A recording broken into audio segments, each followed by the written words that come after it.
Important বিষয়। রাসূল সাল্লাল্লাহু আলাইহি ওয়াসাল্লাম হত্যাকাণ্ড বিরত থাকার জন্য এই আদেশটা বলছেন যে এদের দাখাল মুসলিমান বিসাইফিহিমা, যদি অস্ত্র দুজনেই ধরে, এক মুসলমান যদি অস্ত্রের সাথে সাক্ষাৎ করে, যেমন মারামারি করতে যায়, কাতিল ওয়াল মাকতুল ফিন্নার, কাতিল আর মাকতুল দুজনেই জাহান্নামে যাবে।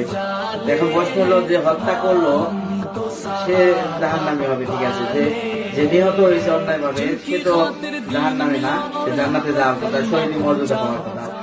রাসূল সাল্লাল্লাহু আলাইহি ওয়াসাল্লাম বললেন, রাবী বলেন, বলতে ইয়া রাসূলুল্লাহ হাযা কাতিল আলা মাকতুল, কাতিল তো জাহান্নামী হবে, ঠিক আছে, কিন্তু মাকতুল যে ব্যক্তিকে নিহত করা হলো, তাকে হত্যা করা হলো, তার হবে সে জাহান্নামে কেন?